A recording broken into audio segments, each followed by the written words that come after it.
It started with the dog digging up the wrong part of the backyard. I was just trying to replace a busted fence post. One of those Saturdays where everything's falling apart. My back hurt, I couldn't find my wrench, and the coffee machine had just died that morning like it was sick of my life too. Then my dog, Murphy, half beagle, full maniac, starts barking his head off near the old oak tree. I figured it was just a raccoon or one of the neighbor's stupid squirrels. But when I got closer, I saw he'd unearthed a box. A small metal box. Rusted shut, dented, but clearly placed there with intent. And taped to the lid was a note in handwriting I hadn't seen in 15 years. If you found this, I know you're still angry. But you need to read what's inside. Please. Alara. My stomach dropped like I'd swallowed a stone. Alara. My ex-wife. The woman who ghosted our entire marriage the moment she graduated college. Like I was just some unpaid internship she didn't need anymore. I hadn't heard her name in years. Hadn't said it out loud in longer. I wasn't even sure she was still alive, to be honest. And now my dog had just dug up her hidden message like we were in some kind of cheap thriller novel. I sat on the grass and stared at that box for what felt like an hour. Part of me didn't want to open it. I mean, what the hell could she possibly have to say after 15 years of silence? Let me give you the short version, because trust me, you'll get the long one whether you want it or not. Alara left me the day after she got her diploma. Packed up everything while I was at work. No goodbye, no explanation. Just a text that said, I need more. She filed for divorce a week later. I wasn't even mad at first. I was confused. Then I was devastated. Then angry. Then empty. Over time, I convinced myself she'd moved on, found someone else, maybe a guy in a suit who could match her new degree and ambition. I was the blue-collar mistake she erased from her resume. But this box said otherwise. I forced it open with a screwdriver from the shed. Inside, wrapped in a yellowed piece of cloth, were 5 items. A photograph of us on our wedding day, cut down the middle so only I was in it. A key, not labeled. A handwritten letter in that same familiar cursive. A flash drive, and a baby's hospital bracelet with no name. My breath caught. My head spun. I remember saying out loud, like a complete idiot, what the hell is this? Then I read the letter. And I swear to you, nothing in my life, not even the day she left, shook me like that letter did. Because it started with this. Curtis, if you're reading this, he's old enough to look for you now. And I'm scared. You need to be ready. That was it. That was the moment I knew. Alara wasn't back because she missed me. She wasn't back for closure. She was back because something was very wrong.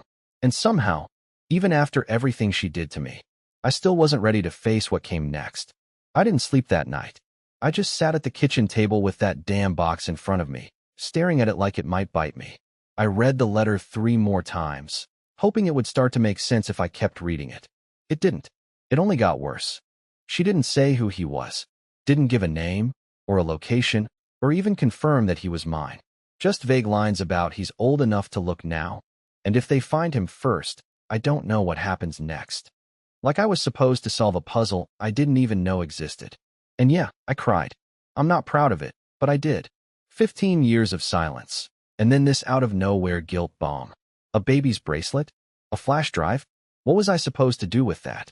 I felt like a ghost had come back to life and slapped me in the face just to remind me how worthless I was when she left. By morning, I still hadn't opened the flash drive. I didn't know if I could. Part of me thought it might be some kind of virus, or one of those long-winded video apologies filled with tears and lies. But curiosity won. I plugged it into my old laptop, the same one she used to write her scholarship essays on.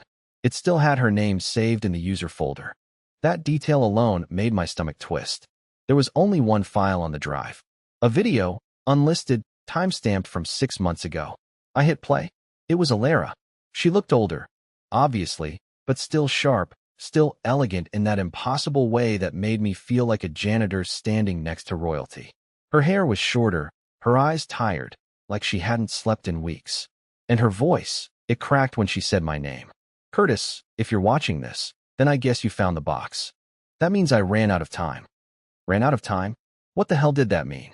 She went on, saying things I couldn't believe were coming out of her mouth.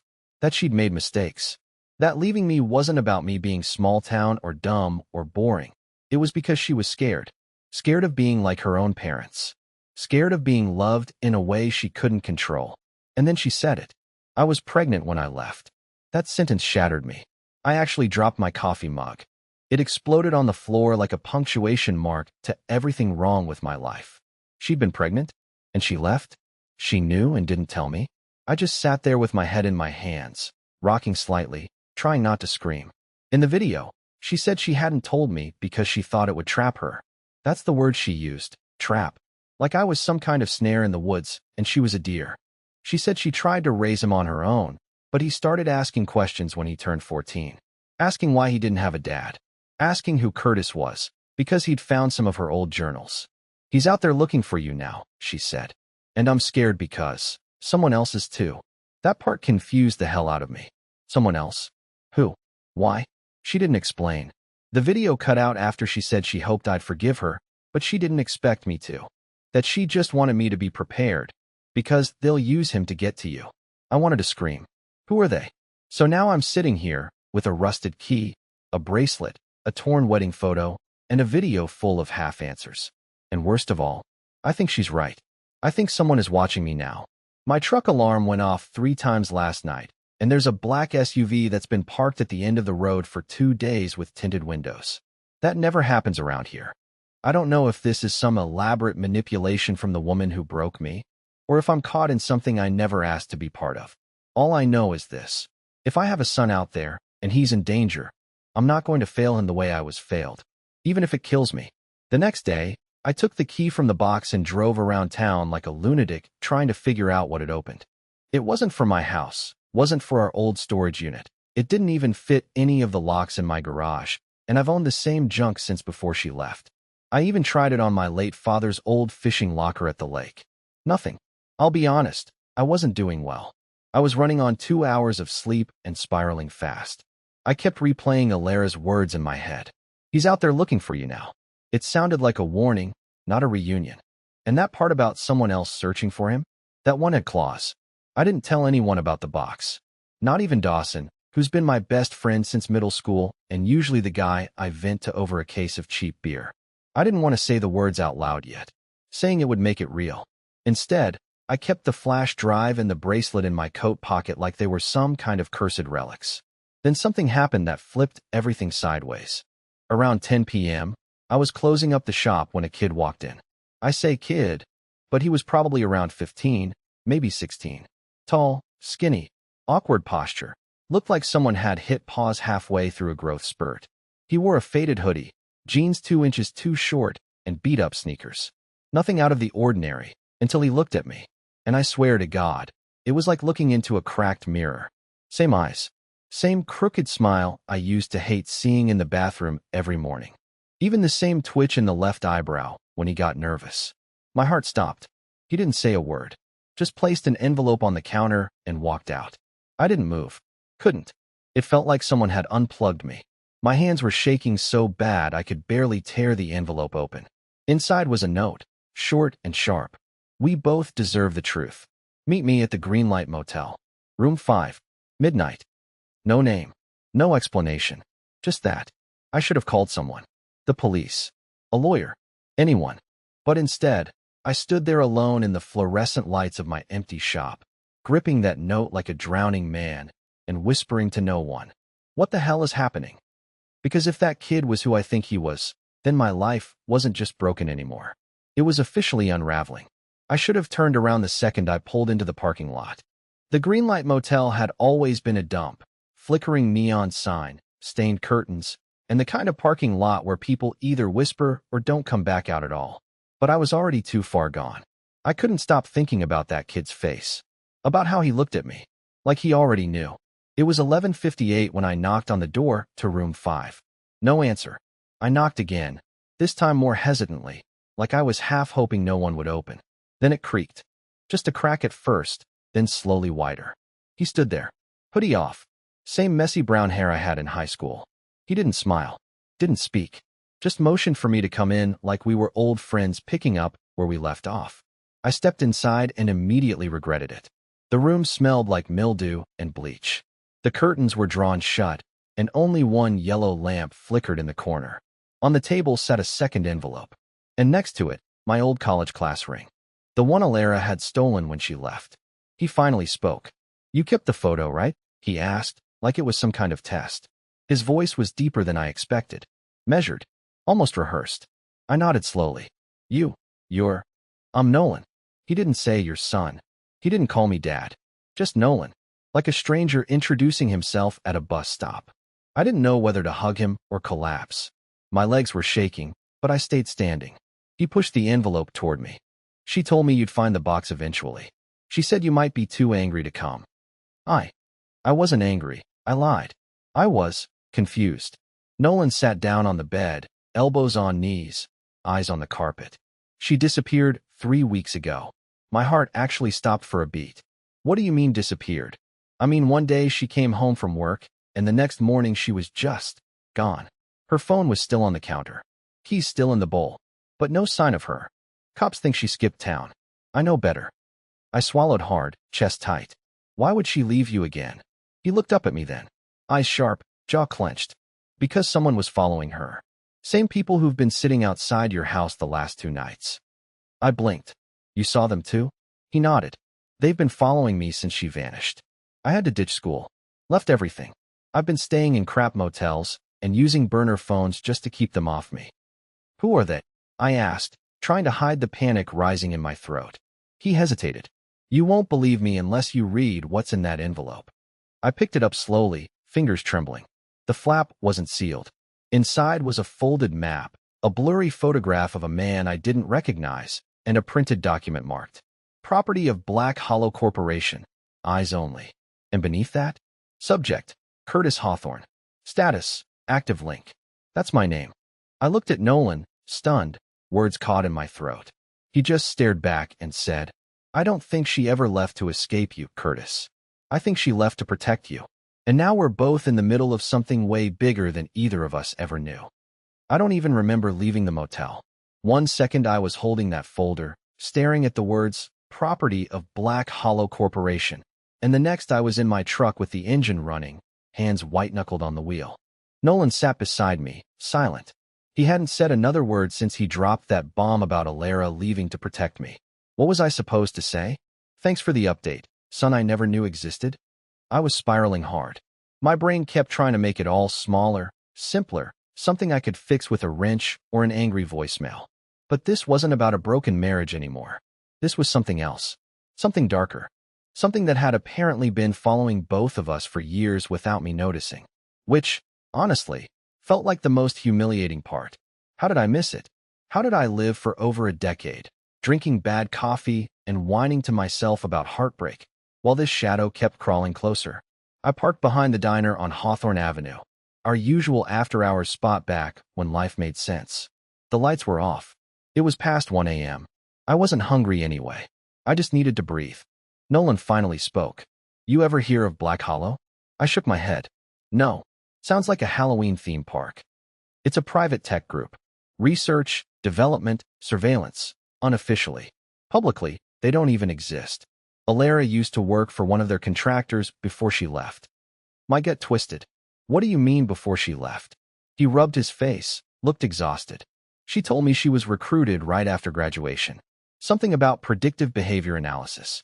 She said they were building software that could forecast a person's decisions weeks, sometimes months, in advance, based on patterns, data, biometrics. Stuff I don't understand. I leaned forward, trying to keep up. So why would they care about me? That's what she didn't explain. Just that your name kept showing up in their projections, flags, red zones, warning triggers. She said you were considered a data anomaly. Something they couldn't predict. They don't like that. I laughed. I actually laughed. Me? A mechanic in a dead-end town? I'm the most predictable guy alive. I've eaten the same lunch for 5 years. But Nolan was dead serious. And yet you're still the only person their system couldn't account for. That's why she left. She thought staying would expose you. Or get you. Disappeared. That word hit hard. Disappeared. The kind of word people use when they're too scared to say killed. I swallowed, my throat dry. So why come back now? Why send the letter? The box? She knew they were getting close again. She left the map and key with me in case she vanished. I was supposed to find you and finish what she started. My heart was pounding so loud I could barely hear him anymore. Finish what? He pulled out a flash drive from his backpack. different from the first, and handed it to me. She made this 2 weeks before she went missing. It's encrypted. She said you'd know where to take it. I looked at him like he'd lost his mind. Nolan, I barely know how to check my email. I don't even have Wi-Fi at the house. What could she possibly expect me to? A loud crash interrupted me, glass shattering. My back window had just been smashed in. I hit the gas without thinking, tires squealing as we flew out of the alley. In the rearview mirror, I saw 2 figures in black sprint toward where we'd been parked. No faces. No plates on their vehicle. This wasn't paranoia. They were real. They were here. And they had just made their first move. I didn't even know my truck could drive that fast. We didn't stop until we were an hour outside town, coasting into a nameless gas station in the middle of nowhere. My hands were still shaking on the wheel, and I could barely form a sentence.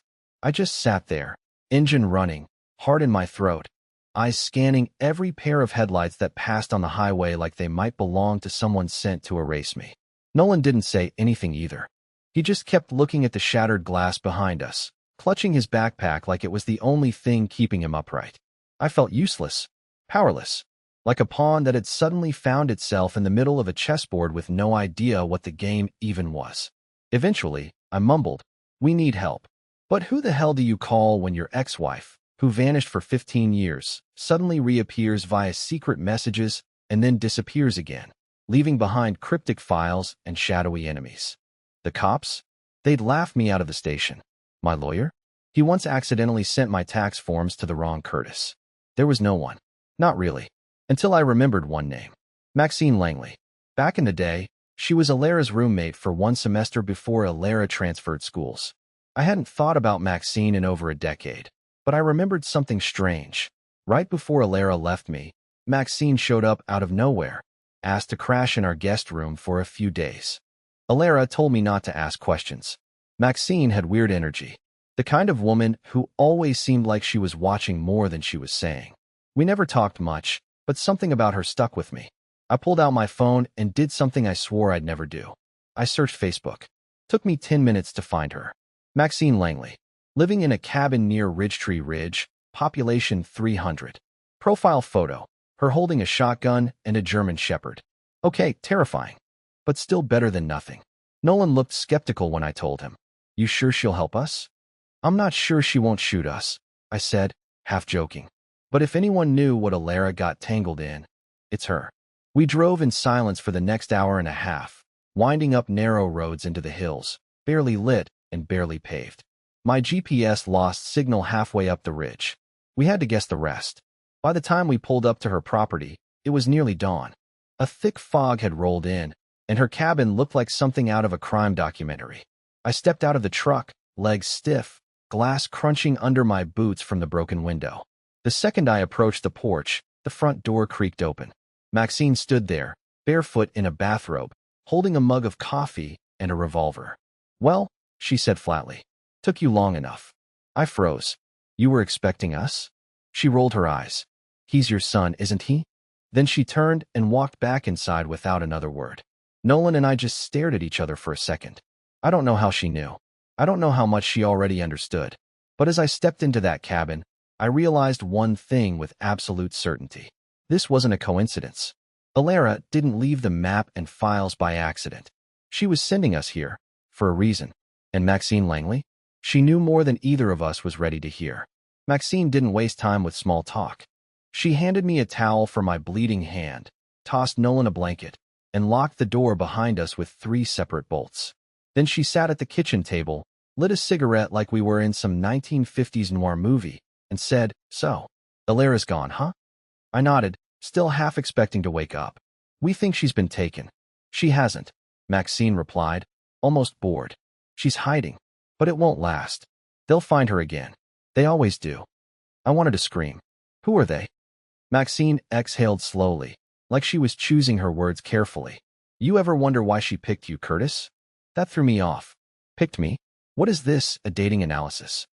I'm serious, she said. Alara was brilliant. Calculated. She could have married anyone. But she chose you. A mechanic. No offense. Some taken. She knew you wouldn't register on the radar. You weren't part of the network.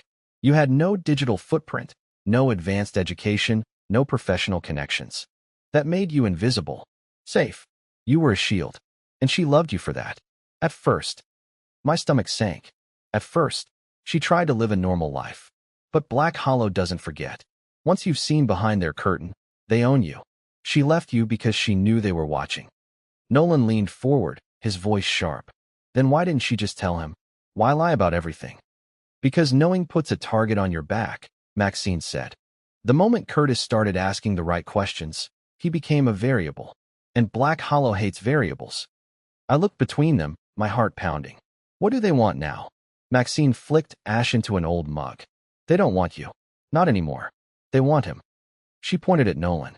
Because he wasn't supposed to exist. Silence. Nolan froze. What do you mean? Alara signed a non-procreation clause when she was recruited. It's standard in their high-clearance contracts. No spouses, no kids. No distractions. But she broke the agreement. She kept her pregnancy hidden. And when you were born, she said, looking directly at Nolan, you inherited something they weren't prepared for. Nolan looked pale. What did I inherit? Maxine got up, walked to the back room, and returned with a thick file. She dropped it on the table. A neurological anomaly. Rare. Extremely rare.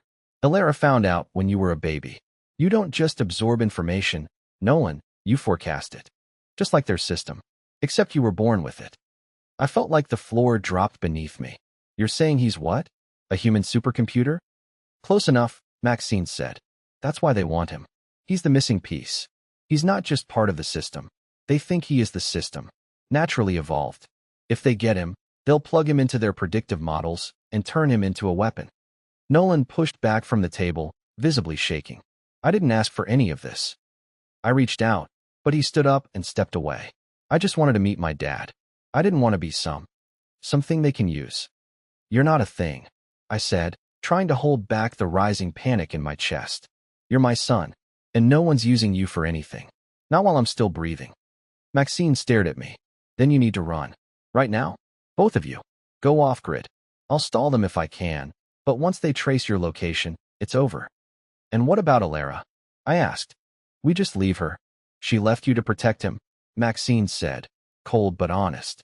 Now it's your turn to return the favor. There was a sound outside. Low. Mechanical. Like tires on gravel. Maxine's face changed instantly. Too late. She grabbed the revolver. You've got 5 minutes. Through the basement. There's a tunnel behind the water heater. It leads to the woods. Nolan looked at me. For the first time since this began, I saw fear in his eyes. I didn't hesitate. I grabbed his hand, and we ran. I've never run so hard in my life. Nolan and I tore through the tunnel behind Maxine's water heater, ducking low as dirt and roots scraped our backs. It felt endless, like crawling through the veins of the earth itself. I could hear the muffled chaos above us. Shouting, footsteps, the crack of wood splintering. Maxine hadn't hesitated. She was stalling them, buying us the seconds we needed to disappear. When we finally burst out into the woods, the cold air hit us like a slap. The sun was barely rising, and the forest was dense, fog curling through the trees like ghosts trying to whisper us back. But we didn't stop. We ran until our lungs burned, until Nolan collapsed against a tree and I nearly threw up from the adrenaline. We spent the next 3 days hiding. I used every back road I knew, every forgotten gas station, and old hunting trail.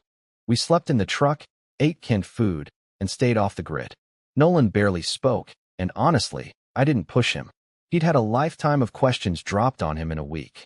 The least I could do was let him breathe. On the 4th day, a message came through. From Maxine. It was one sentence. She's safe. They're gone. You can come home.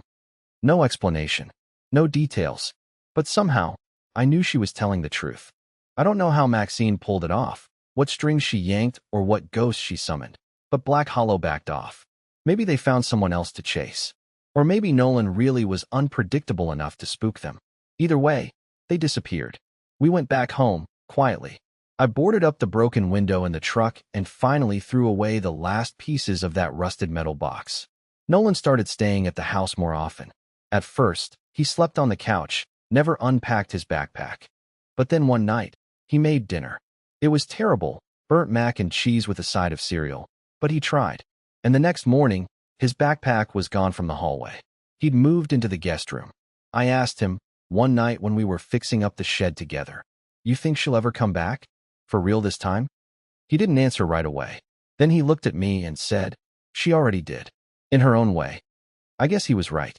2 weeks later, I found another envelope taped to my front door. No return address. No name. Just my name written in handwriting I'd never forget. Inside was a photo, recent, taken in hiding, I guess. Alara, sitting on a bench in front of a cabin somewhere in the mountains, smiling gently at the camera. And next to her, scribbled on the back in faded ink, a message. You kept him safe. I always knew you would. Tell him I love him. And I never stopped loving you, either. E. I stood on the porch for a long time that night, staring out at the road. No SUVs. No shadows. Just silence. And for the first time in 15 years, I didn't feel angry. I didn't feel abandoned. I just felt peace. Nolan's finishing high school now. He helps me at the shop part-time. He's awkward, still figuring himself out. But he's sharp, scary smart. Smarter than I'll ever be. I told him he doesn't have to become anything he doesn't want to. Not a system. Not a weapon. Not even a genius. Just a good man. I think that's all Alara ever wanted for him. And for me too, in some strange, painful, backward way. She left me once. But she gave me back everything that mattered in the end.